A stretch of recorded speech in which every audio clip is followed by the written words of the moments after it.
किस्मत, भाग्य, नियति, ये शब्द हम कितनी बार सुनते हैं और कितनी बार अपनी असफलताओं का, अपनी परेशानियों का ठीकरा इन पर फोड़ देते हैं। क्या कभी आपने सोचा है कि जिसे हम किस्मत का खेल समझते हैं, वो असल में हमारे अपने विचारों का, हमारी अपनी सोच का आईना हो सकता है?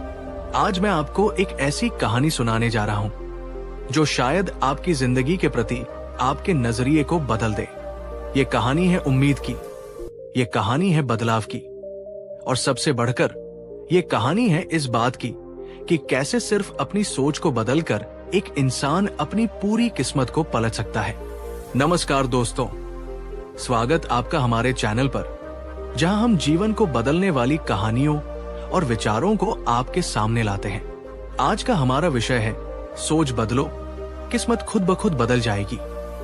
ये सिर्फ एक कहावत नहीं, बल्कि एक जीती जागती सच्चाई है, और मैं चाहता हूं कि आप इस वीडियो को अंत तक देखें, क्योंकि इस कहानी में हर किसी के लिए कुछ न कुछ है। और हाँ, अगर आपको लगता है कि सोच में वाकई ताकत है, तो इस वीडियो को अभी से एक लाइक दे दीजिए और हमारे इस सफर में शामिल होने के लिए चैनल को सब्सक्राइब भी कर लीजिए। चलिए शुरू करते हैं एक ऐसे इंसान की कहानी जो किस्मत को कोसता था, जब तक कि उसने अपनी सोच को नहीं कोसा और फिर बदला। हमारे कहानी का नायक है अर्जुन। अर्जुन एक छोटे से शहर में पला बढ़ा होनहार था। सपने भी बड़े थे। वो एक प्रतिभाशाली चित्रकार बनना चाहता था। उसके हाथों में जादू था, पर उसकी सोच में नहीं। जब भी वो कोई नई पेंटिंग बनाता या किसी प्रतियोगिता में भाग लेने की सोचता, उसके मन में सबसे पहला ख्याल आता, क्या फायदा, इतने बड़े बड़े कलाकार हैं, मुझे कौन पूछेगा, मेरी तो किस्मत ही खराब है। वो नौकरी करता था, एक ऐसी नौकरी जो उसे बिल्कुल पसंद नहीं थी, पर उसे लगता था कि उसके नसीब में यही लिखा है। हर सुबह वो बेमन से उठता, भारी कदमों से ऑफिस जाता और शाम को थकाहारा और अधिक निराश होकर लौटता।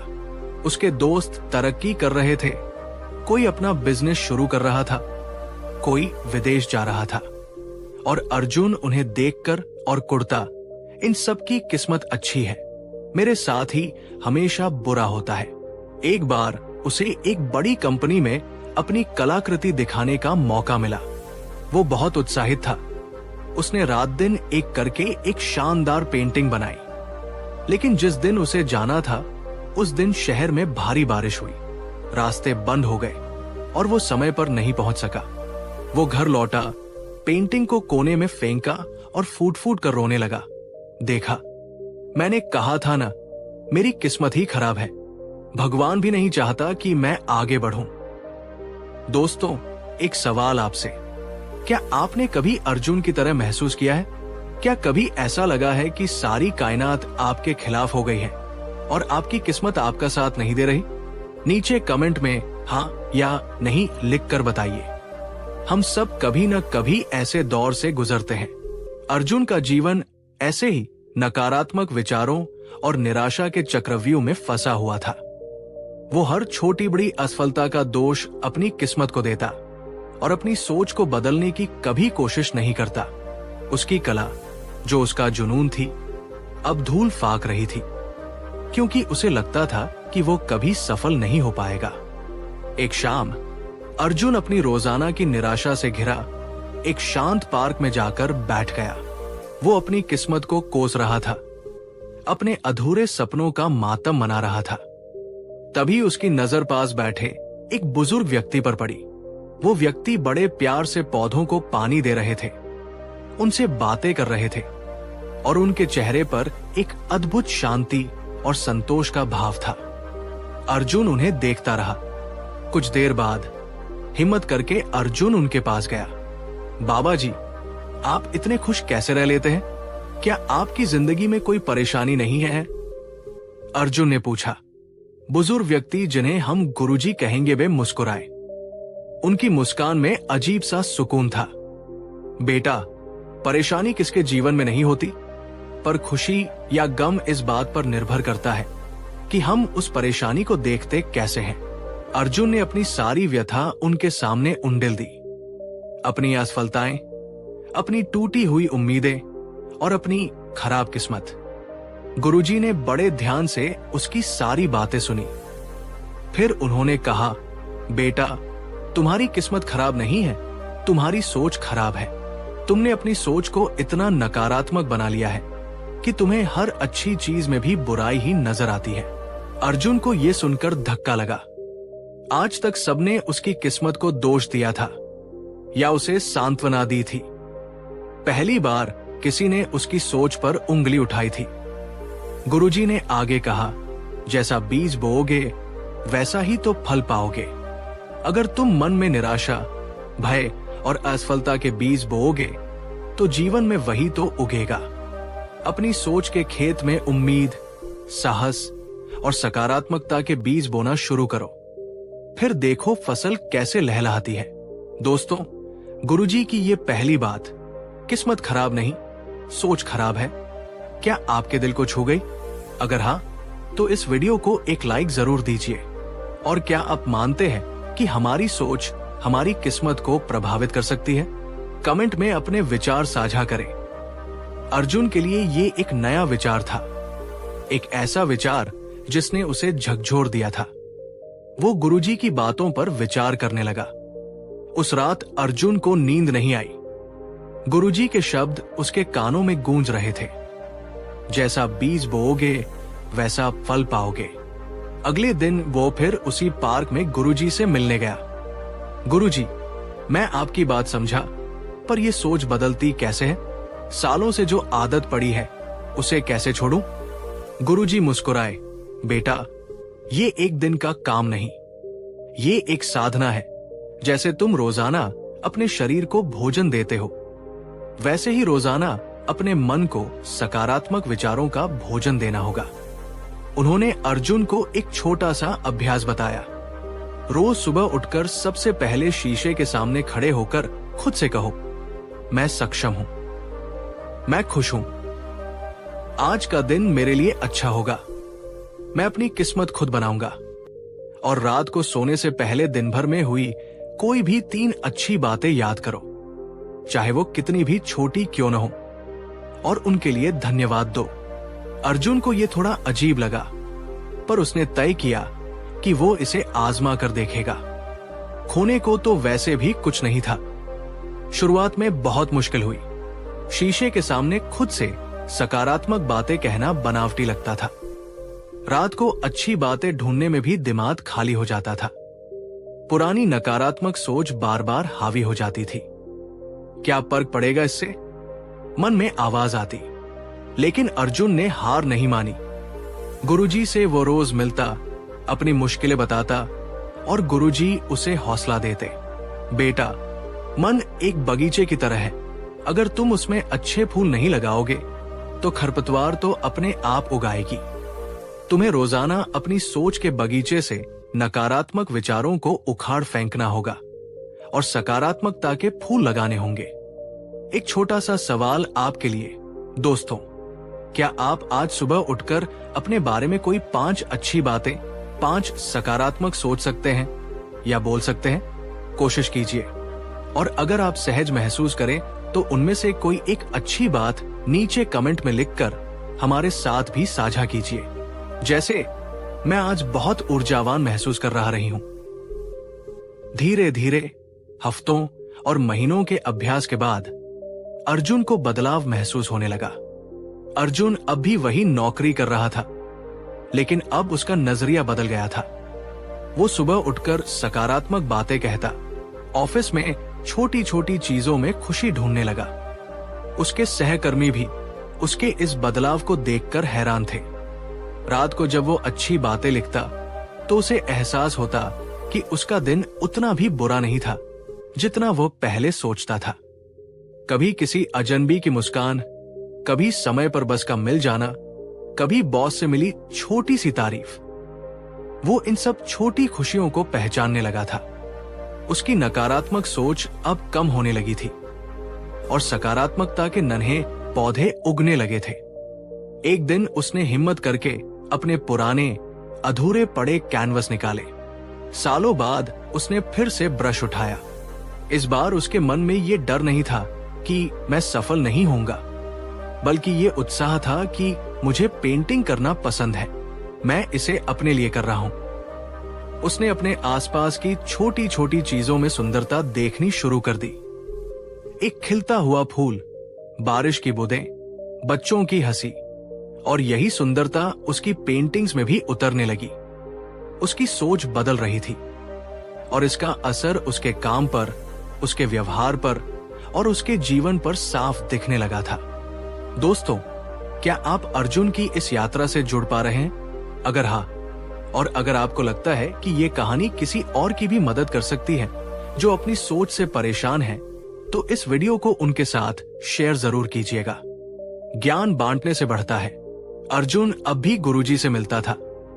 एक दिन उसने गुरुजी से कहा, गुरुजी, मुझे अब भी कभी कभी डर लगता है, पुरानी सोच वापस आ जाती है। गुरुजी ने कहा, बेटा, ये स्वाभाविक है। मन बहुत शक्तिशाली है, पर तुम उससे भी ज्यादा शक्तिशाली हो।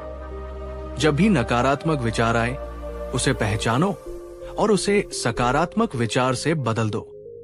ये अभ्यास निरंतर करते रहना होगा। अर्जुन ने अपनी पेंटिंग्स पर काम करना जारी रखा। उसने अपनी सोच को सकारात्मक बनाए रखा। एक दिन शहर में एक बड़ी आर्ट प्रतियोगिता की घोषणा हुई। पुराने अर्जुन का पहला विचार होता, इसमें मेरा क्या होगा?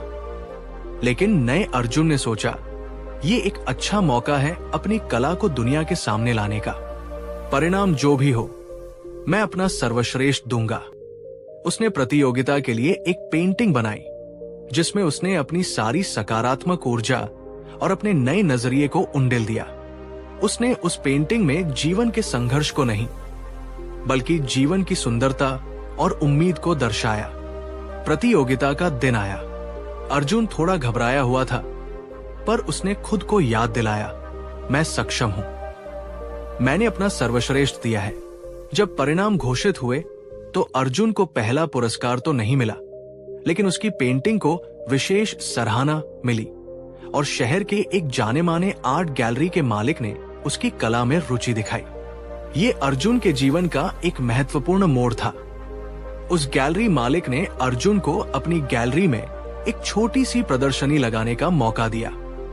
अर्जुन की प्रदर्शनी सफल रही। लोगों ने उसकी कला को पसंद किया। उसकी पेंटिंग्स बिकने लगी। धीरे धीरे उसका नाम बनने लगा। वो अब भी वही अर्जुन था, लेकिन उसकी सोच ने उसकी दुनिया बदल दी थी। जो किस्मत उसे पहले दुश्मन लगती थी, अब दोस्त नजर आने लगी थी। दोस्तों, एक महत्वपूर्ण सवाल, जब आप किसी बड़ी चुनौती या प्रतियोगिता का सामना करते हैं, तो आपकी पहली सोच क्या होती है? मैं ये कर सकती हूं, मैं कोशिश करूंगी, या ये बहुत मुश्किल है, मुझसे नहीं होगा? अपनी ईमानदार प्रतिक्रिया नीचे कमेंट में दे। अर्जुन ने अपनी उबाऊ नौकरी छोड़ दी और पूरी तरह से अपनी कला को समर्पित हो गया। वो खुश था, संतुष्ट था और सबसे बड़ी बात, उसे अब अपनी किस्मत से कोई शिकायत नहीं थी। कुछ साल बाद अर्जुन एक स्थापित कलाकार बन चुका था। उसके पास नाम था, पैसा था और मन की शांति थी। एक दिन वो गुरुजी से मिलने उसी पार्क में गया। गुरुजी अब भी वही पौधों की सेवा कर रहे थे। उनके चेहरे पर वही चिरपरिचित मुस्कान थी।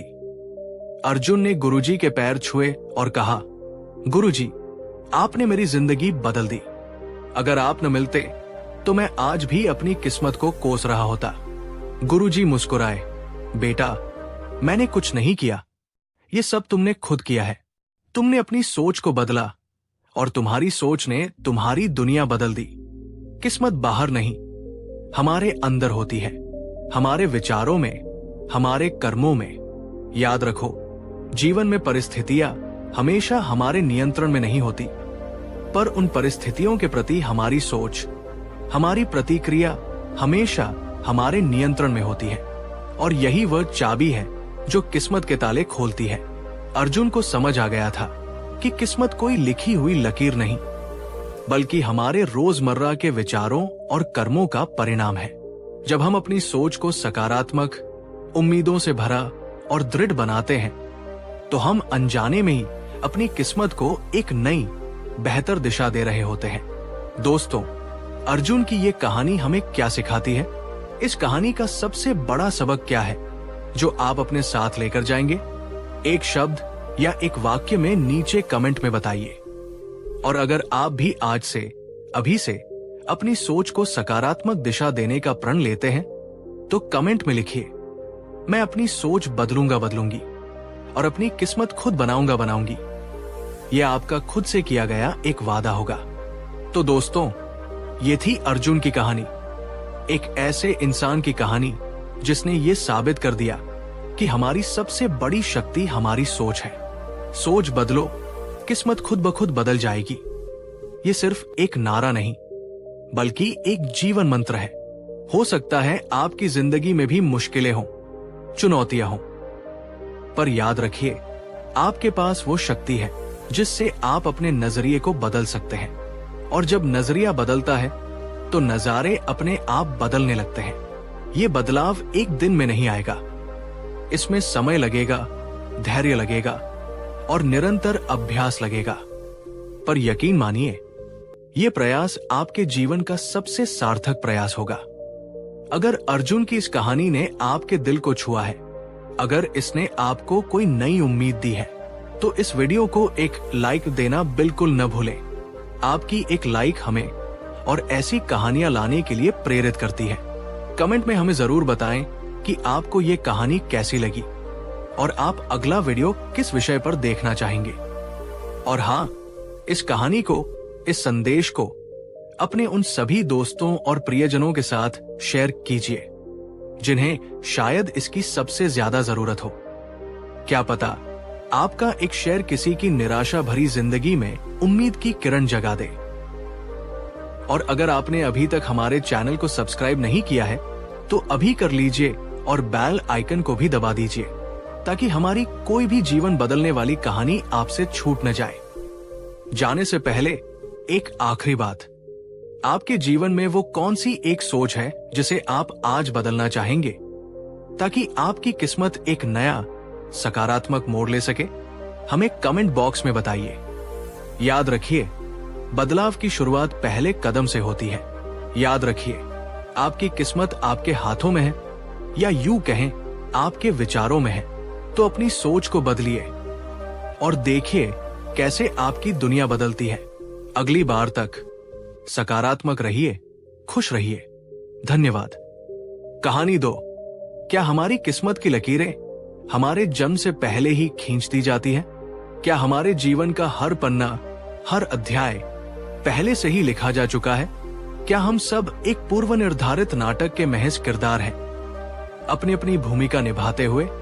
या क्या हमारे पास अपनी कहानी खुद लिखने की शक्ति है? ये वो सवाल है जो सदियों से इंसान को परेशान करते आए हैं।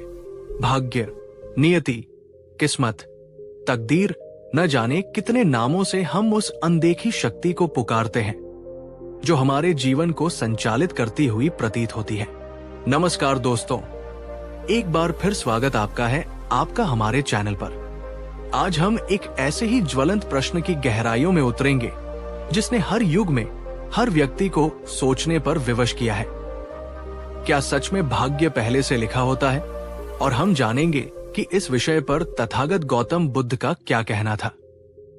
एक ऐसा उत्तर जो शायद आपको चौंका दे, जो आपकी मान्यताओं को चुनौती दे और जो आपको जीवन को एक सर्वथा नवीन दृष्टिकोण से देखने की प्रेरणा दे। ये यात्रा लंबी और गहरी होने वाली है, इसलिए मेरे साथ अंत तक बने रहिएगा, क्योंकि आज जो आप जानने वाले हैं वो केवल जानकारी नहीं, बल्कि आपके जीवन को रूपांतरित कर देने वाला ज्ञान हो सकता है। तो अगर आप तैयार हैं इस रहस्य से पर्दा उठाने के लिए, तो सबसे पहले इस वीडियो को एक लाइक कर दीजिए। यह आपका पहला कदम होगा अपने भाग्य को समझने की दिशा में। और नीचे कमेंट में पूरी ईमानदारी से बताइए, क्या आप मानते हैं कि आपका भाग्य पहले से लिखा हुआ है? हाँ या नहीं? चलिए इस अद्भुत खोज यात्रा का आरंभ करते हैं। बहुत समय पहले बुद्ध के समकालीन भारत में वैशाली नगरी में एक युवक रहता था जिसका नाम था मानव। मानव अत्यंत परिश्रमी था, उसमें प्रतिभा भी थी, पर जीवन में उसे लगातार असफलताएं और निराशा ही मिल रही थी। वो जिस भी काम में हाथ डालता, कुछ न कुछ अड़चन आ जाती। उसके मित्र जो उससे कम योग्य थे, वे भी उससे आगे निकल गए थे। मानव के मन में ये बात घर कर गई थी कि उसकी किस्मत ही खराब है। वो अक्सर अपने मित्रों और परिवारजनों से कहता, लगता है मेरे भाग्य में सफलता लिखी ही नहीं है। मैं कितनी भी मेहनत कर लूं, होता वही है जो मेरी किस्मत में लिखा है। शायद पिछले जन्मों के कोई बुरे कर्म है जो मेरा पीछा नहीं छोड़ रहे। सब कुछ तो पहले से ही तय है, हमारे हाथ में क्या है। ज्योतिषी ने भी कहा था कि मेरे ग्रहनक्षत्र ठीक नहीं है। संघर्ष ही संघर्ष लिखा है। वो हर असफलता का दोष अपनी लिखी हुई तकदीर को देता। उसकी आंखों में भविष्य को लेकर कोई आशा नहीं थी, केवल एक गहरी हताशा और स्वीकृति का भाव था कि जो लिखा है उसे तो भोगना ही पड़ेगा। उसने प्रयास करना लगभग छोड़ दिया था, ये मानकर कि प्रयास करने से भी क्या होगा जब परिणाम तो पहले से ही तय है। दोस्तों, क्या आपने कभी मानव की तरह महसूस किया है? क्या कभी आपके जीवन में ऐसा दौर आया है जब आपको लगा हो कि आप कितनी भी कोशिश कर ले, परिस्थितियां आपके नियंत्रण से बाहर हैं? मानो कोई अदृश्य शक्ति आपके विरुद्ध काम कर रही हो। क्या आपने कभी अपनी असफलताओं या कठिनाइयों के लिए भाग्य या किस्मत को दोषी ठहराया है? नीचे कमेंट बॉक्स में हमें बताइए। क्या आप कभी ऐसी स्थिति से गुजरे हैं? आपका अनुभव क्या कहता है? ये कहानी सिर्फ मानव की नहीं, हम में से उन सभी की है जो कभी न कभी जीवन की चुनौतियों के सामने खुद को विवश पाते हैं और सोचते हैं, क्या सब कुछ पहले से लिखा है? मानव की निराशा और दुविधा इतनी बढ़ गई कि उसने सुना कि तथागत गौतम बुद्ध पास के ही जेतवन विहार में ठहरे हुए हैं। उसने सोचा, वे तो परम ज्ञानी हैं, वे अवश्य मेरे इस प्रश्न का उत्तर दे पाएंगे कि मेरे भाग्य में क्या लिखा है और मुझे इस दुर्भाग्य से मुक्ति कैसे मिलेगी। वो कई दिनों की यात्रा करके थकाहारा जेतवन विहार पहुंचा। बुद्ध एक वृक्ष के नीचे शांत मुद्रा में बैठे उपदेश दे रहे थे। उनके मुखमंडल पर अपार शांति और करुणा छलक रही थी।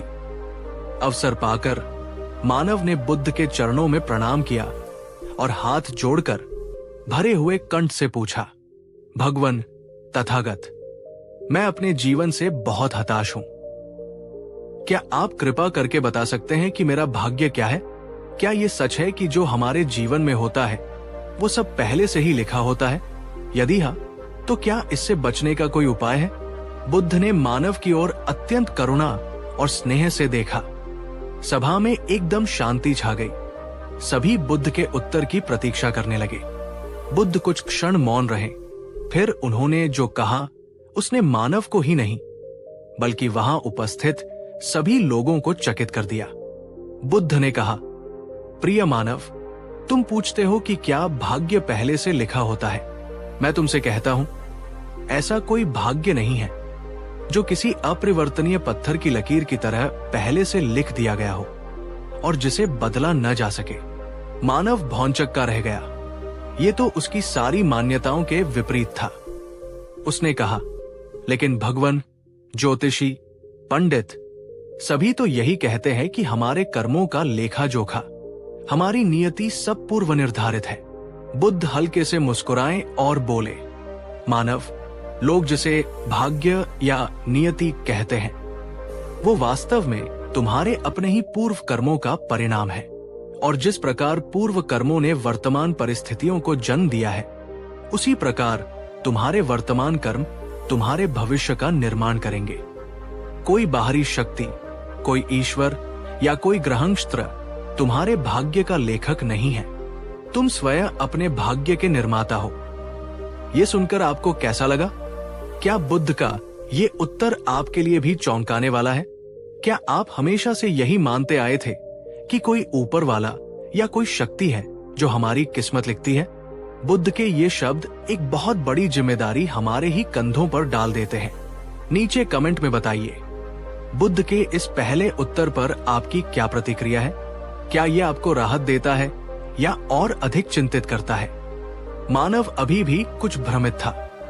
बुद्ध ने उसके चेहरे के भावों को पढ़ लिया। उन्होंने उसे और उपस्थित जनसमूह को कर्म के गहन सिद्धांत को समझाने के लिए एक सरल दृष्टांत दिया। बुद्ध ने कहा, मानव, इसे इस तरह समझो, एक किसान है, उसके पास कुछ बीज है।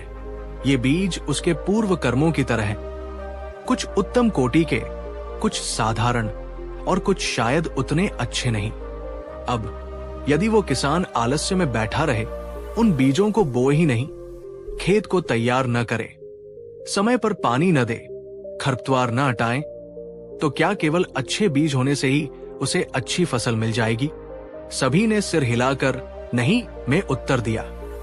बुद्ध ने आगे कहा, और यदि किसान के पास साधारण बीज भी हो, पर वो कड़ी मेहनत करे, सही समय पर उन्हें बोए, खेत की अच्छी जुताई करे, खाद पानी का ध्यान रखे, तो क्या उसे उन साधारण बीजों से भी एक संतोषजनक फसल मिलने की संभावना नहीं बढ़ जाएगी?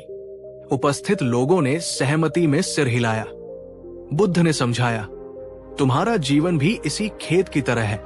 मानव, तुम्हारे पूर्व कर्मों, जिन्हें संचित कर्म कहते हैं, ने तुम्हारे वर्तमान जीवन की भूमि और कुछ बीज, जिन्हें प्रारब्ध कर्म कहते हैं, जो इस जन्म में फल दे रहे हैं, तो दिए हैं।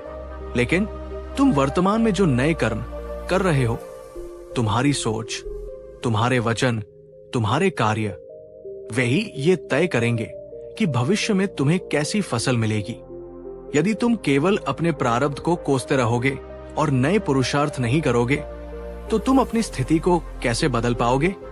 और यदि तुम सचेत होकर विवेक के साथ शुभ कर्म करोगे, तो तुम अपने भविष्य को एक नई दिशा दे सकते हो, बुरे कर्मों के प्रभाव को क्षीण कर सकते हो और अच्छे कर्मों के फलों को पोषित कर सकते हो। ये नियम अटल है, जैसा बोओगे वैसा काटोगे। इसे ही कर्म का नियम कहते हैं। दोस्तों, बुद्ध का ये दृष्टांत कितना सरल और कितना गहरा है। ये हमें बताता है कि हम अतीत के कर्मों के परिणाम तो भोग रहे हैं, लेकिन हम केवल दर्शक नहीं हैं। हम वर्तमान में अपने कर्मों द्वारा सक्रिय रूप से अपने भविष्य का निर्माण कर रहे हैं। आज का महत्वपूर्ण सवाल, आप अपने जीवन में अभी कौन सा बीज बो रहे हैं?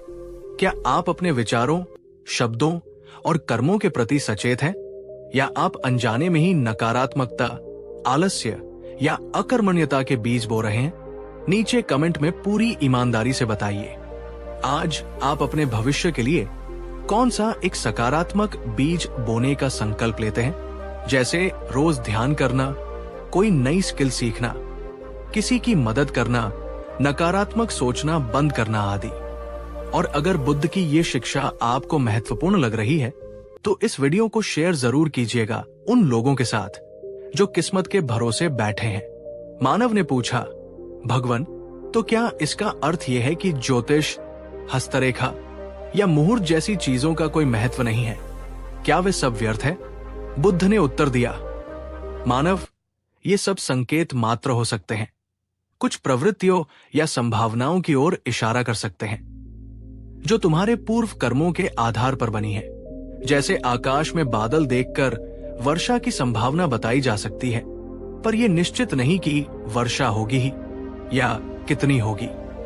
हवा का एक झोंका उन बादलों को उड़ा भी तो ले जा सकता है। तुम्हारा संकल्प, तुम्हारा पुरुषार्थ, तुम्हारा जागरूक प्रयास वो हवा का झोंका है जो तुम्हारे तथाकथित भाग्य की दिशा को बदल सकता है। तुम्हारे हाथ की रेखाएं तुम्हारे मन की बदलती हुई अवस्थाओं और तुम्हारे द्वारा किए जा रहे कर्मों के साथ सूक्ष्म रूप से बदल भी सकती है। चौंकाने वाला सत्य ये है, मानव, कि तुम स्वतंत्र हो। तुम अपने विचारों को चुनने के लिए स्वतंत्र हो। तुम अपने कर्मों को चुनने के लिए स्वतंत्र हो और इन्हीं चुनावों से तुम्हारा भविष्य निर्मित होता है। कोई भी ज्योतिषी या कोई भी देवता तुम्हारे लिए ये निर्णय नहीं ले सकता कि तुम्हें क्या सोचना है और क्या करना है। ये शक्ति और ये जिम्मेदारी पूर्णतः तुम्हारी है। बुद्ध ने आगे कहा, अज्ञानता में व्यक्ति स्वयं को परिस्थितियों का दास समझता है। ज्ञान के प्रकाश में वो जानता है कि परिस्थितियां उसके ही कर्मों की प्रतिध्वनि है और नए कुशल कर्मों द्वारा वो नई बेहतर प्रतिध्वनियां उत्पन्न कर सकता है। अप दीपो भव, स्वयं अपने दीपक बनो। किसी बाहरी भाग्य या नियति के भरोसे मत बैठो। अपने भीतर की प्रज्ञा और करुणा के प्रकाश में अपना मार्ग स्वयं बनाओ। दोस्तों, यह बुद्ध का वो चौंकाने वाला उत्तर। चौंकाने वाला इसलिए क्योंकि ये हमें हमारी सुविधापूर्ण धारणाओं से बाहर निकालता है। ये हमें किसी और पर दोष मढ़ने की सुविधा नहीं देता। ये सीधे सीधे हमें हमारे जीवन का स्वामी घोषित करता है। ये डरावना भी लग सकता है क्योंकि इतनी बड़ी स्वतंत्रता के साथ बहुत बड़ी जिम्मेदारी भी आती है, पर यह मुक्तिदायक भी है क्योंकि ये हमें असीम संभावनाओं का द्वार दिखाता है।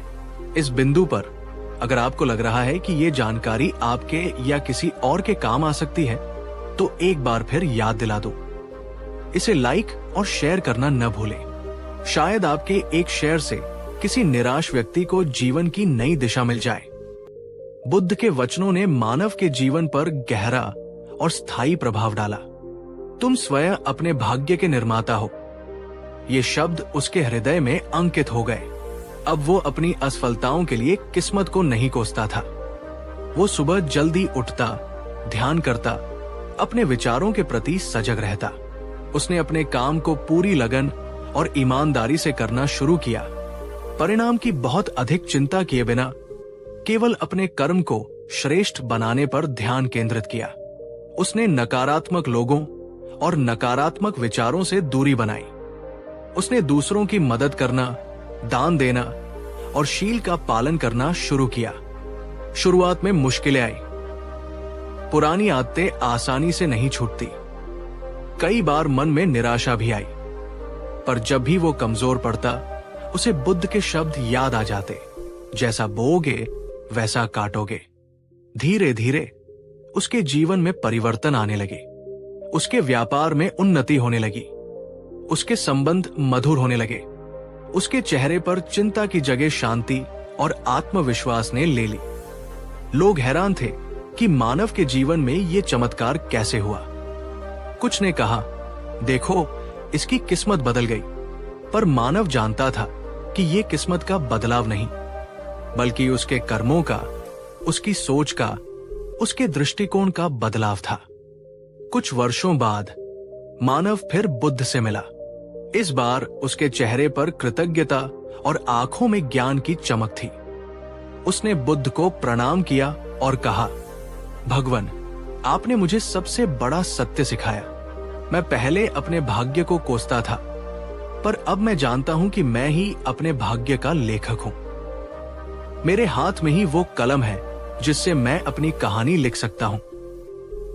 बुद्ध ने मुस्कुराकर उसे आशीर्वाद दिया और कहा, मानव, तुमने कर्म के सिद्धांत को सही अर्थों में समझ लिया है और उसे अपने जीवन में उतार लिया है। अब तुम न केवल अपना बल्कि दूसरों का भी मार्ग प्रशस्त कर सकते हो। तो दोस्तों, मानव की इस कहानी और बुद्ध की शिक्षाओं से हम अपने जीवन के लिए क्या सीख सकते हैं? हम अपने भाग्य के निर्माता कैसे बन सकते हैं? अपने विचारों, शब्दों और कर्मों के प्रति सजग रहें। क्या वे सकारात्मक हैं या नकारात्मक? क्या वे कुशल हैं या अकुशल? हर क्षण आप चुनाव कर रहे हैं। अपने जीवन की पूरी जिम्मेदारी लें। दूसरों को या परिस्थितियों को दोष देना बंद करें। आप अपनी प्रतिक्रियाओं और कार्यों के लिए जिम्मेदार हैं। जानबूझकर अच्छे कर्म करें। दया, करुणा, दान, सेवा, ईमानदारी, ये सकारात्मक बीज है जो भविष्य में मधुर फल देंगे। आलस्य का त्याग करें। अपने लक्ष्यों की प्राप्ति के लिए निरंतर प्रयास करें। सफलता एक दिन में नहीं मिलती। अतीत के कर्मों के फल तो मिलेंगे, पर आप वर्तमान के कर्मों से उनके प्रभाव को बदल सकते हैं। अतीत को लेकर पछतावे में जीना व्यर्थ है। कर्मों का फल पकने में समय लगता है। बीज बोते ही तुरंत फल नहीं मिलता। धैर्य रखें और अपना श्रेष्ठ प्रयास करते रहें। अपना सर्वश्रेष्ठ कर्म करें, पर फल की आसक्ति न रखें। फल आपके कर्मों की गुणवत्ता और प्रकृति के अनुसार स्वयं आएगा। अगर आप बुद्ध की इन शिक्षाओं को अपने जीवन में उतारने का संकल्प लेते हैं, तो नीचे कमेंट में पूरे दिल से लिखिए, मैं अपने भाग्य का निर्माता स्वयं हूं। ये सिर्फ एक वाक्य नहीं, ये एक घोषणा है, एक प्रतिबद्धता है अपने जीवन को एक नई दिशा देने की। इस वीडियो को एक लाइक करके इस संकल्प को और भी पक्का करें। इस यात्रा के समापन पर बुद्ध की शिक्षा का सार यही है, आपका भाग्य किसी पत्थर पर खुदी हुई अपरिवर्तनीय इबारत नहीं है। ये एक कोरा पन्ना है, या शायद कुछ हल्की फुल्की रेखाओं वाला पन्ना, जिस पर मुख्य कहानी आपको अपनी मेहनत, अपनी जागरूकता और अपने संकल्प की कलम से लिखनी है। अतीत के कर्मों ने एक पृष्ठभूमि तैयार की होगी, कुछ प्रवृत्तियां दी होंगी, पर वर्तमान का हर क्षण आपको एक नया स्ट्रोक लगाने का, एक नया अध्याय लिखने का अवसर देता है। तो क्या आप तैयार हैं अपनी किस्मत की बागडोर अपने हाथों में लेने के लिए?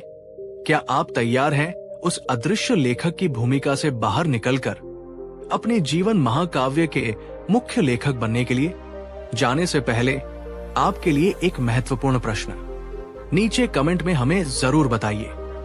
बुद्ध की इस शिक्षा को जानने के बाद आप अपने जीवन के किस क्षेत्र में सबसे पहले सकारात्मक कर्मों द्वारा बदलाव लाना चाहेंगे?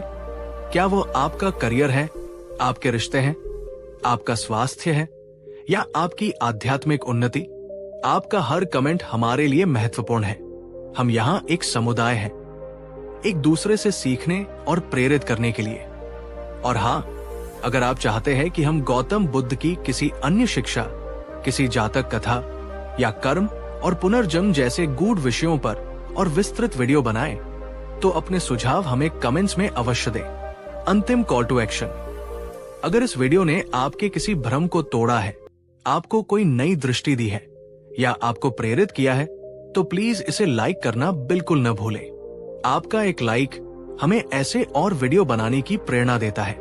इसे अपने उन सभी दोस्तों और प्रियजनों के साथ शेयर करें जो अक्सर किस्मत को कोसते हैं या जो जीवन में दिशाहीन महसूस कर रहे हैं। आपका एक शेयर किसी की जिंदगी बदल सकता है।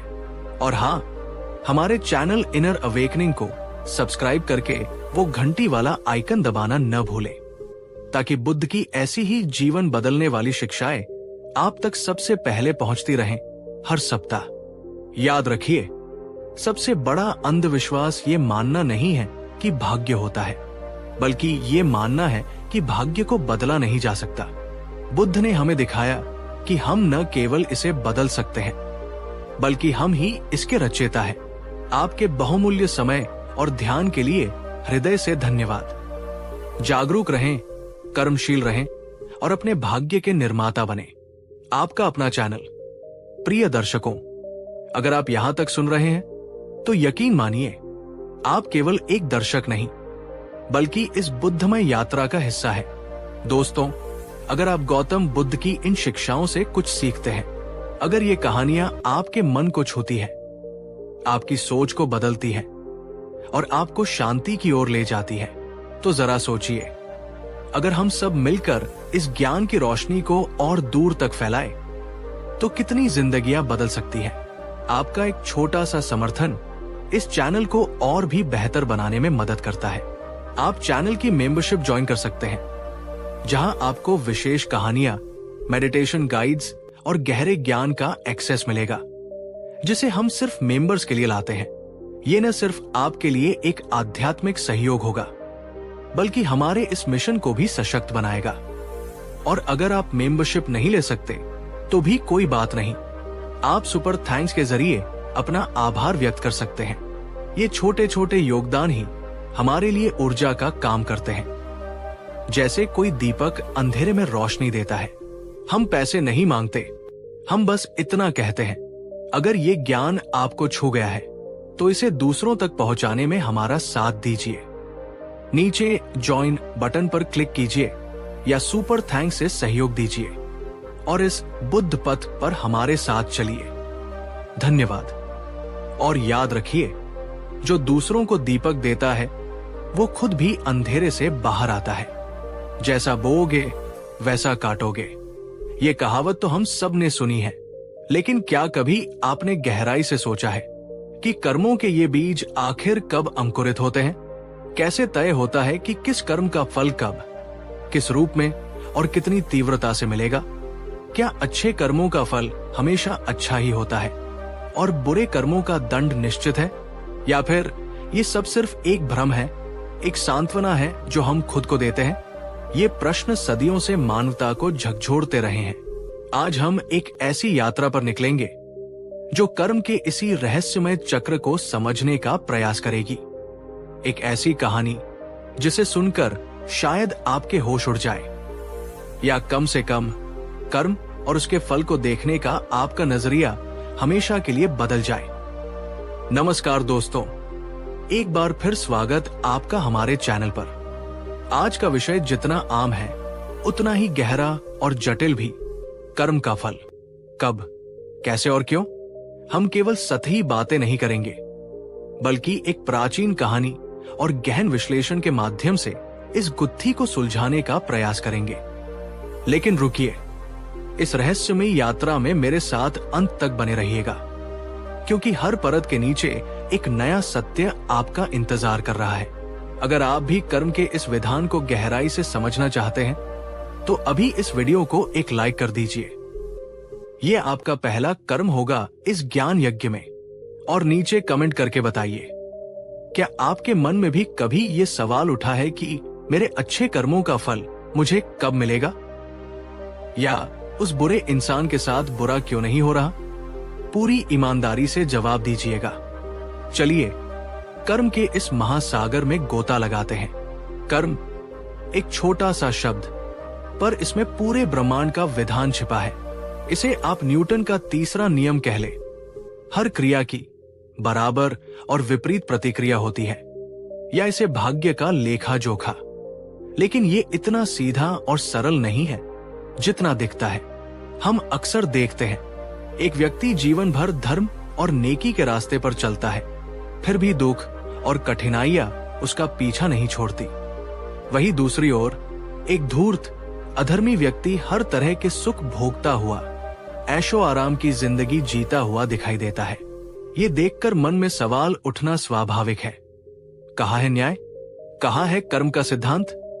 क्या कर्म का फल सिर्फ एक मिथक है, या हम उसके काम करने के तरीके को समझ नहीं पा रहे हैं? दोस्तों, कर्म का विधान किसी साधारण गणितीय समीकरण जैसा नहीं है कि 2+2 हमेशा 4 ही होंगे।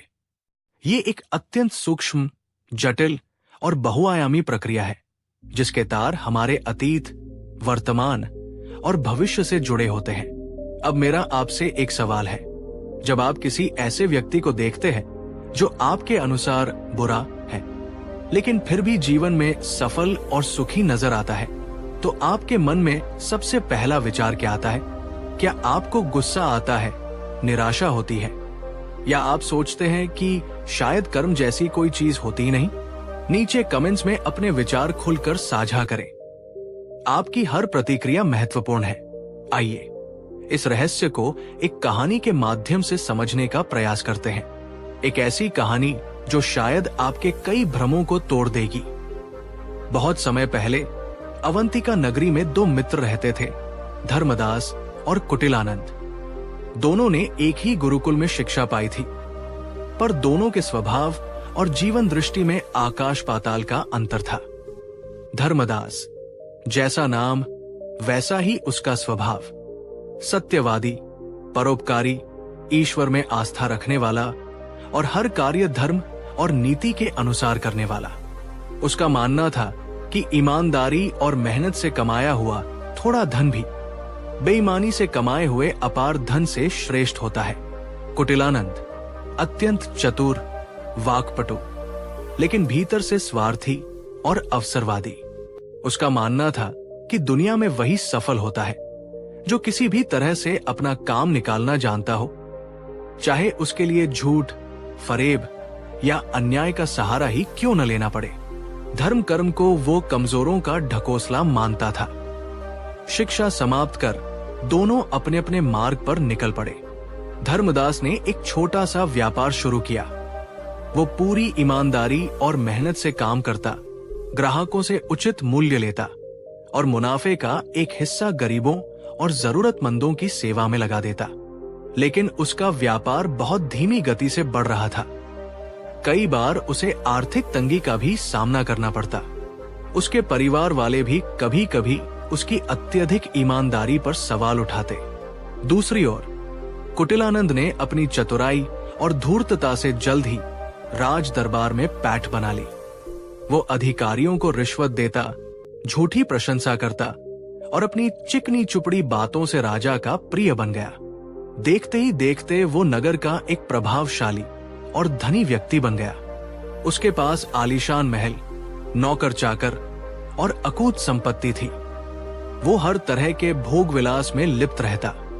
गांव और नगर के लोग अक्सर धर्मदास की सादगी और कठिनाइयों का मजाक उड़ाते और कुटिलानंद की सफलता और वैभव की प्रशंसा करते। कुछ लोग कहते, देखो, धर्म वर्म सब कहने की बातें हैं, असली चीज तो पैसा और ताकत है जो कुटिलानंद के पास है। धर्मदास कभी कभी विचलित हो जाता। वो सोचता, क्या मेरे अच्छे कर्मों का कोई मूल्य नहीं? क्या ईश्वर मेरे साथ न्याय नहीं कर रहा? लेकिन फिर वो अपने सिद्धांतों पर अड़िग रहता। क्या आपने अपने जीवन में ऐसे धर्मदास और कुटिलानंद देखे हैं? क्या कभी आपको लगा कि नेकी का रास्ता इतना कठिन क्यों है, जबकि बेईमानी से लोग ज्यादा आसानी से आगे बढ़ जाते हैं? अगर हाँ, तो कमेंट में हाँ लिखिए। ये जानना जरूरी है कि हम में से कितने लोग इस द्वंद से गुजरते हैं। वर्षों बीतते गए। धर्मदास का जीवन संघर्षों से भरा रहा, पर उसके मुख पर एक अजीब सी शांति और संतोष था। वो कम में भी खुश रहना सीख गया था।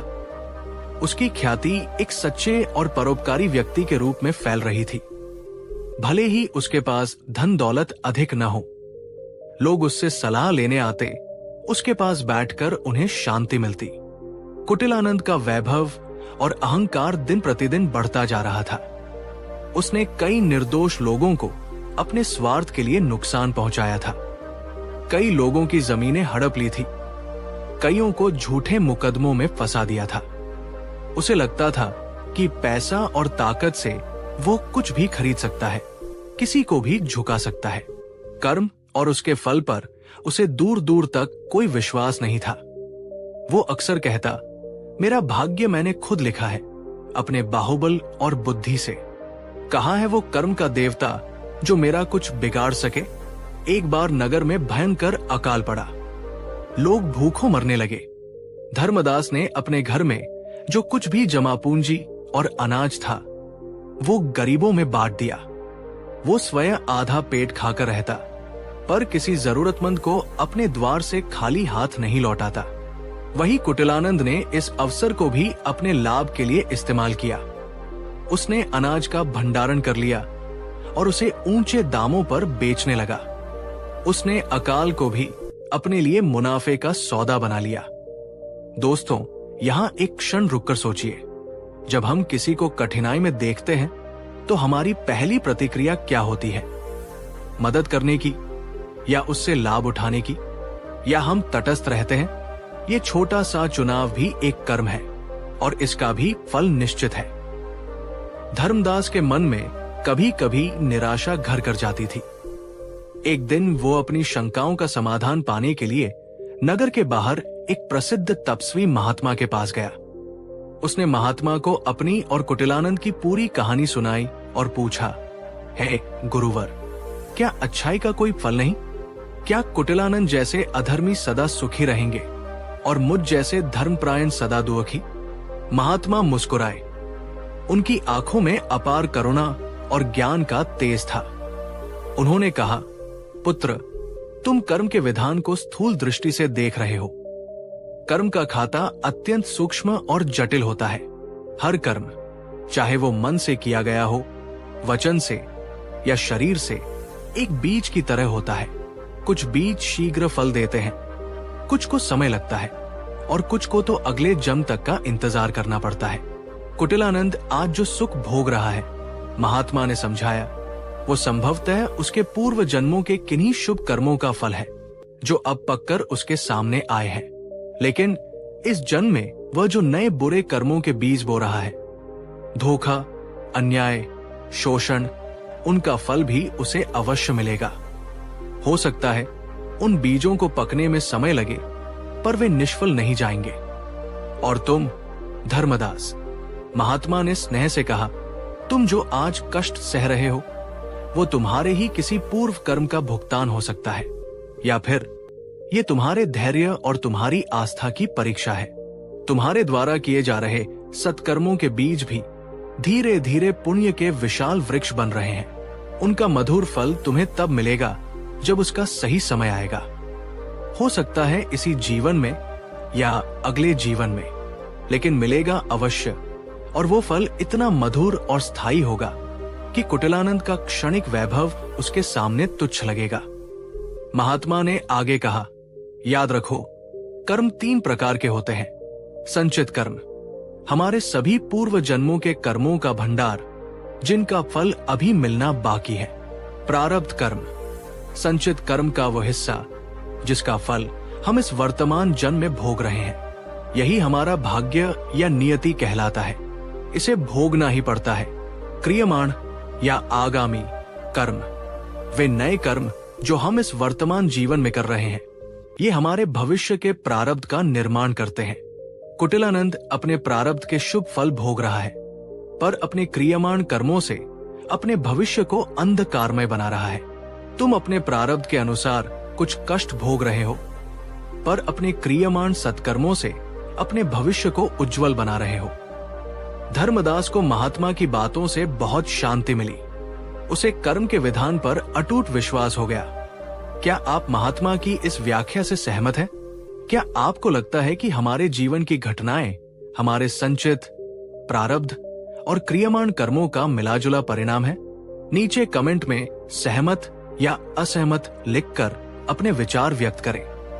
और अगर आपका कोई और दृष्टिकोण है तो वह भी बताएं।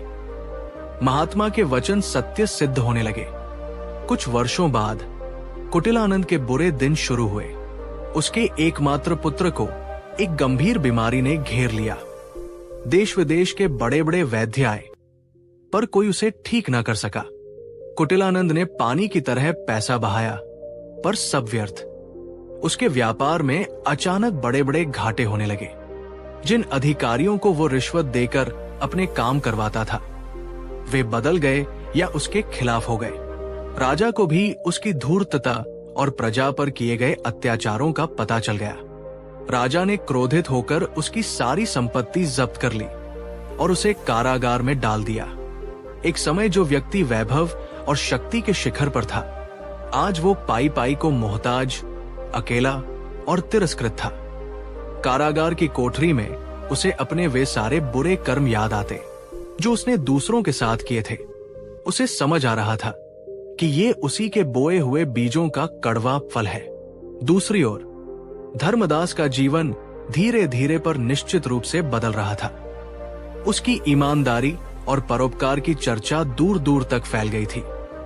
नए राजा ने जब उसकी नेकी के बारे में सुना तो उसे अपने दरबार में मंत्री का पद प्रदान किया।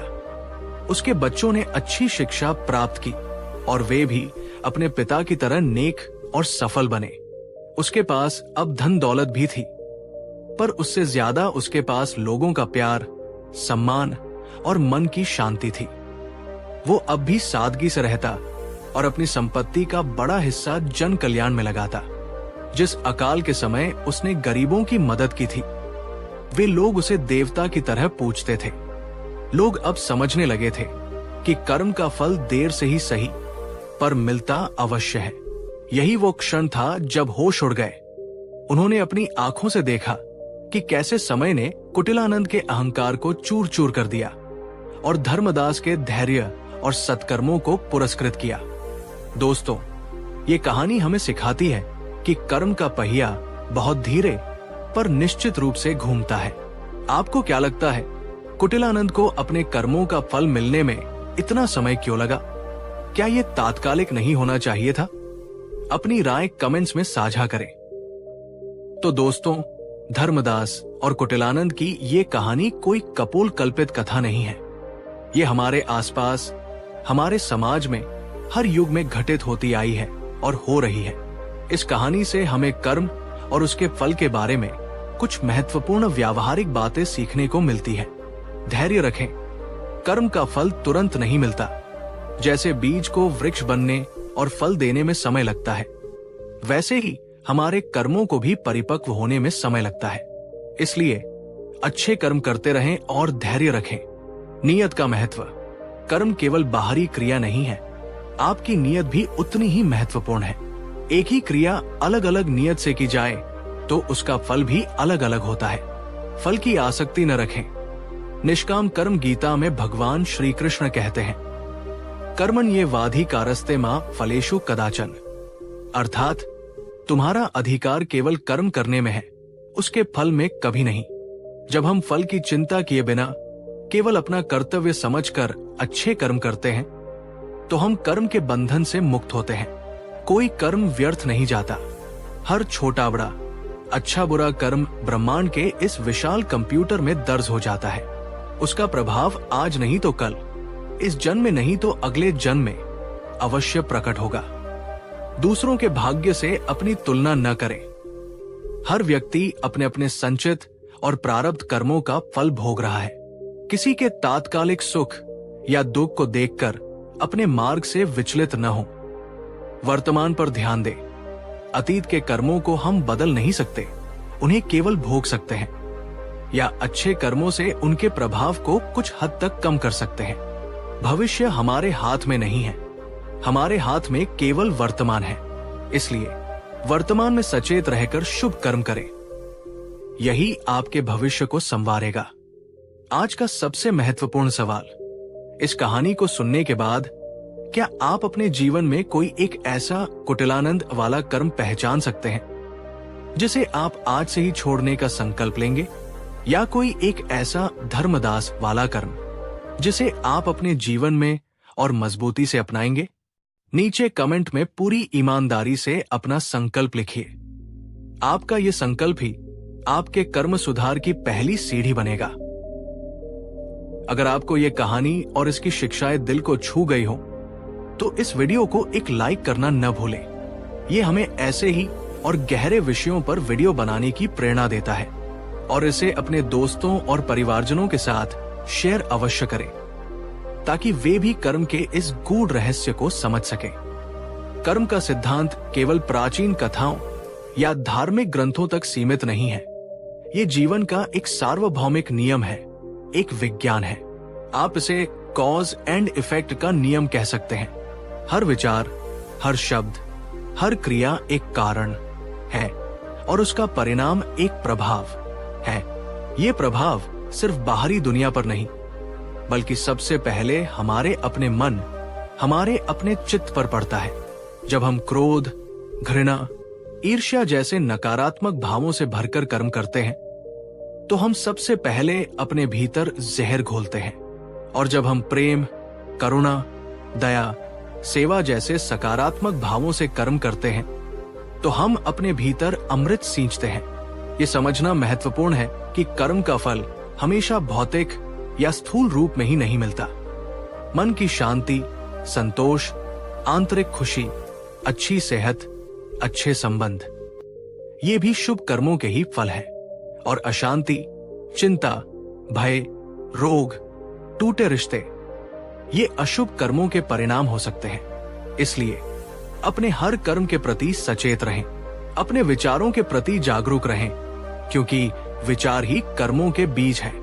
अपनी वाणी पर संयम रखें, क्योंकि शब्द भी शक्तिशाली कर्म है, और अपनी क्रियाओं को विवेक और करुणा से दिशा दें। दोस्तों, जाने से पहले एक और छोटा सा सवाल, लेकिन बहुत महत्वपूर्ण। आज के बाद जब भी आप कोई निर्णय लेंगे या कोई कार्य करेंगे, क्या आप एक क्षण रुककर ये सोचेंगे कि इस कर्म का संभावित फल क्या हो सकता है, मेरे लिए, दूसरों के लिए और इस दुनिया के लिए? हाँ या नहीं में जवाब दे। कर्म का विधान अटल है, पर यह हमें डराने के लिए नहीं, बल्कि हमें एक बेहतर इंसान बनने के लिए प्रेरित करने के लिए है। यह हमें याद दिलाता है कि हम अपने भाग्य के निर्माता स्वयं हैं। हमारे आज के कर्म ही हमारे कल का निर्माण करेंगे। इसलिए निराश न हो अगर आपको अपने अच्छे कर्मों का फल तुरंत नहीं दिख रहा। विश्वास रखें, प्रकृति का न्याय अचूक है। धर्मदास की तरह धैर्य और निष्ठा से अपने मार्ग पर चलते रहें। आपका हर सत्कर्म एक दिव्य प्रकाश की तरह आपके जीवन पथ को आलोकित करेगा। अगर इस वीडियो ने आपके मन में कर्म के प्रति एक नई समझ जगाई हो तो इसे लाइक करना बिल्कुल न भूलें।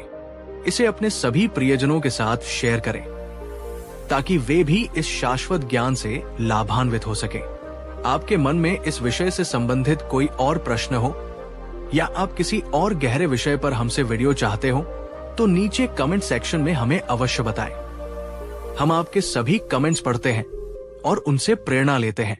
और हाँ, चैनल को सब्सक्राइब करके बेल आइकन को दबाना न भूलें ताकि आप हमारे आने वाले ज्ञानवर्धक वीडियोस को मिस न करें। हर सप्ताह हम ऐसे ही जीवन को बदलने वाले विषयों पर चर्चा करते हैं। याद रखिए, आपका हर कर्म एक प्रार्थना है या एक अभिशाप। चुनाव आपका है। आपके समय और ध्यान के लिए हृदय से धन्यवाद। आपका अपना चैनल। कितनी बार ऐसा होता है कि हम रात को बिस्तर पर लेटते हैं और सोचते हैं, क्या मैं सही रास्ते पर हूं? नमस्कार दोस्तों, आज की कहानी आपके जीवन को एक नई दिशा दे सकती है। अगर आप भी जीवन में कुछ बड़ा करना चाहते हैं लेकिन रास्ता नहीं समझ आता तो गौतम बुद्ध की ये एक बात आपका जीवन बदल सकती है। लेकिन उससे पहले आपसे एक सवाल है, क्या आप कभी असफल हुए हैं और लगा हो शायद मैं कभी सफल नहीं हो पाऊंगा? अगर हाँ तो नीचे कमेंट में सच्चा संघर्ष लिखिए। हम सब एक दूसरे को समझें और सहारा दें। और अगर आप ऐसी कहानियां पसंद करते हैं जो सोच बदल दें तो अभी वीडियो को लाइक और चैनल को सब्सक्राइब जरूर कीजिए। बहुत समय पहले की बात है। एक युवक था, पढ़ा लिखा, तेज, लेकिन अंदर से टूट चुका था। उसने कई बार व्यापार शुरू किया, हर बार नुकसान। नौकरी मिली तो छूट गई, रिश्ते बिखर गए। आखिर एक दिन उसने बुद्ध के बारे में सुना। वो उनके पास पहुंचा और बोला, भगवान, मैं बहुत मेहनत करता हूं लेकिन सफल क्यों नहीं होता? क्यों जीवन मुझे हर बार गिरा देता है? बुद्ध मुस्कुराए। उन्होंने उसकी आंखों में देखा और बोले, तू सफल नहीं होता क्योंकि तू समझ ही नहीं पा रहा कि सफलता होती क्या है। युवक चौंक गया। क्या मतलब? उसने पूछा। बुद्ध बोले, तू बाहर दौड़ रहा है लेकिन अंदर खड़ा है। जब तक तू भीतर का अंधेरा नहीं देखेगा तब तक बाहर की रोशनी में कुछ भी स्पष्ट नहीं दिखेगा। दोस्तों, बुद्ध की पहली बात बहुत सीधी है। अपना सत्य जानो, अपने स्वभाव को समझो। आप कितने लोग हैं जो दिन रात मेहनत कर रहे हैं लेकिन ये नहीं जानते कि आप किस चीज में अच्छे हो? कमेंट में बताइए, आपका सबसे पसंदीदा काम क्या है? क्या आप सच में वही कर रहे हैं जिससे आपको आनंद मिलता है? बुद्ध कहते हैं, जो व्यक्ति अपने स्वभाव को पहचान लेता है उसके रास्ते के सारे भ्रम अपने आप मिट जाते हैं। यानी सफलता बाहर नहीं है, वो आपकी पहचान के भीतर छिपी है। अगर आप इस वीडियो को यहां तक देख चुके हैं तो इसका मतलब है आप अपने जीवन को लेकर गंभीर हैं। तो अभी वीडियो को एक लाइक दीजिए और नीचे लिखिए, मैं अपने आप को जानना चाहता हूं। युवक ने बुद्ध से पूछा, तो अब क्या करूं? बुद्ध बोले, पहले वो सब छोड़ो जो तुम नहीं हो। हमारे जीवन में बहुत कुछ ऐसा है जिसे हम ढोते जा रहे हैं। पिछली असफलताएं, दूसरों की उम्मीदें, समाज का डर, तुलना, अहंकार। बुद्ध ने एक बार कहा था, तुम जितना छोड़ते जाओगे उतना हल्का और स्पष्ट हो जाओगे। और जहां स्पष्टता है वही सफलता है। आपसे एक सवाल, क्या आप किसी बीते हुए डर या असफलता को आज भी ढो रहे हैं? कमेंट में लिखिए, अब मैं उसे छोड़ रहा हूं। और दोस्तों, अगर ये लाइन आपके दिल को छू गई हो तो एक शेयर जरूर कीजिए किसी ऐसे व्यक्ति को जो आजकल टूटा हुआ महसूस कर रहा है। अब बुद्ध ने तीसरी बात कही, कर्म करो लेकिन फल की चिंता मत करो। उन्होंने युवक से एक बीज उठाकर पूछा, अगर मैं इस बीज को अभी जमीन में डालूं तो क्या कल पेड़ बन जाएगा? युवक बोला, नहीं। बुद्ध बोले, लेकिन क्या अगर मैं उसे सींचता रहूं, धूप मिले, ध्यान दूं, तो क्या एक दिन पेड़ बन जाएगा? वो बोला, हाँ, एक दिन जरूर। बुद्ध मुस्कुराए और बोले, ठीक वैसे ही तुम्हारा जीवन है। कर्म करते रहो, धैर्य रखो, फल अपने समय पर आएगा। कितनी सुंदर बात है ना। अब एक सवाल आपसे, क्या आपने कभी मेहनत की लेकिन तुरंत फल न मिलने पर हार मान ली? अगर हां, तो अब वादा कीजिए, अब मैं धैर्य नहीं छोड़ूंगा। इसे कमेंट में जरूर लिखिए। बुद्ध की बातें सुनकर वो युवक रो पड़ा। उसने कहा, भगवान, मुझे लगा था सफलता दौड़ है, पर आपने दिखाया ये तो एक यात्रा है, एक ध्यानपूर्ण यात्रा। बुद्ध ने बस एक बात और कही, तू जब तक खुद को नहीं समझेगा तू कभी नहीं समझ पाएगा कि तुझे क्या चाहिए। वो युवक धीरे धीरे बदल गया।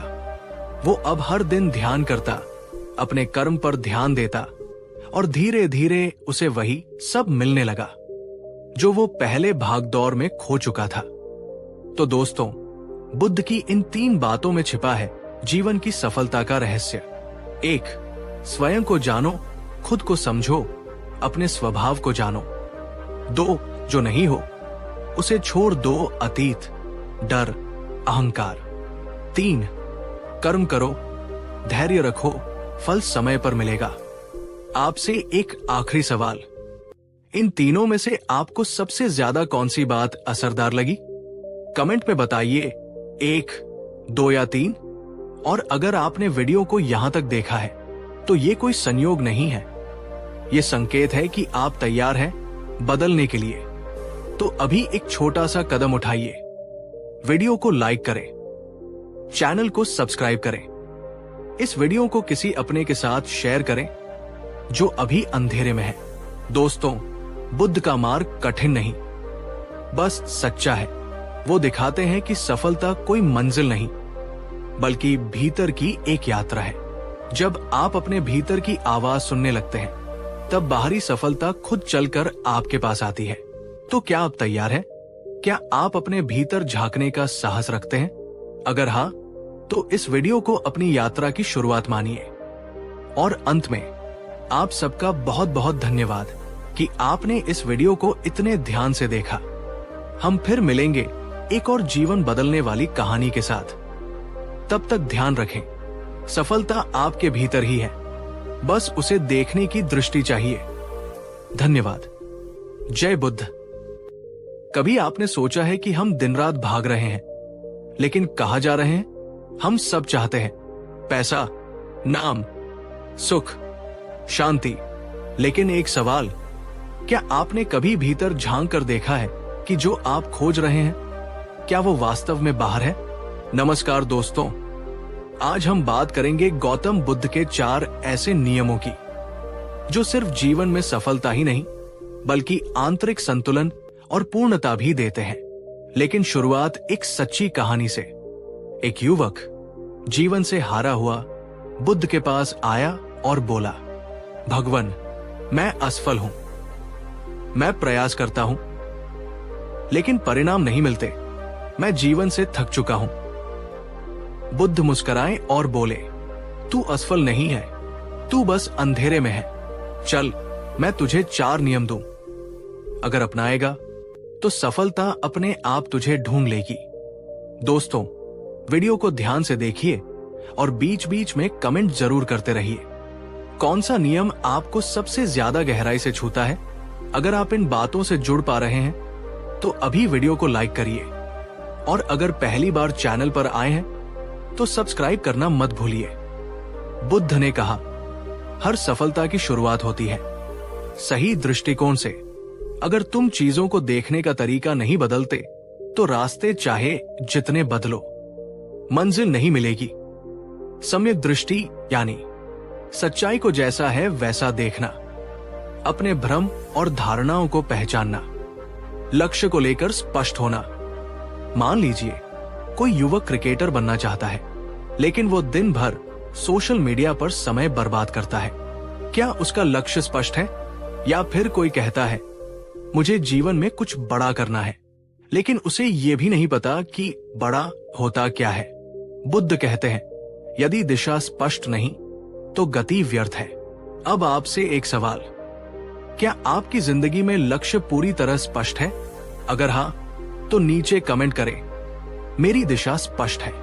अगर नहीं तो लिखिए, अब से साफ करना शुरू कर रहा हूं। बुद्ध ने युवक से कहा, दृष्टि के बाद अगला कदम है संकल्प। अगर तुम्हारा इरादा शुद्ध नहीं तो तुम लाख कोशिश कर लो, सफलता दूर रहेगी। सम्यक संकल्प मतलब सही उद्देश्य, सही सोच, नकारात्मकता से दूर रहना, दूसरों के हित में सोचना। क्या आपने कभी यह अनुभव किया है, जब आप कोई काम सिर्फ पैसे के लिए करते हैं तो उसमें मन नहीं लगता, लेकिन जब वही काम दिल से, उद्देश्य से करते हैं तो थकान नहीं होती। यही बुद्ध कह रहे हैं, अपने भीतर के संकल्प को देखो, वो स्वार्थ में है या सेवा में। अगर आप समाज को कुछ देना चाहते हैं, कुछ बदलना चाहते हैं, तो आपकी सफलता निश्चित है। अब आपसे एक सवाल, आपका जीवन उद्देश्य क्या है? कमेंट में लिखिए, मेरा उद्देश्य है जैसे दूसरों की मदद करना, शिक्षक बनना, प्रेरणा देना आदि। और अगर आपको ये नियम पसंद आ रहा है तो अभी वीडियो को शेयर करिए अपने किसी ऐसे दोस्त के साथ जो आजकल अपने रास्ते को लेकर उलझन में है। अब बुद्ध तीसरे नियम की ओर बढ़ते हैं। संकल्प के बाद आता है प्रयास, लेकिन सही दिशा में। ऐसा प्रयास जिसमें ना अहंकार हो, ना आलस्य, ना जल्दबाजी हो, ना निराशा। कितने लोग हैं जो 2 दिन कोशिश करके कह देते हैं, मेरे बस की बात नहीं। सम्यक प्रयास का मतलब है निरंतर अभ्यास, आत्मनिरीक्षण, धैर्य और खुद को हर दिन थोड़ा बेहतर बनाना। बुद्ध कहते हैं, छोटा प्रयास अगर निरंतर हो तो वो बड़े परिणाम देता है।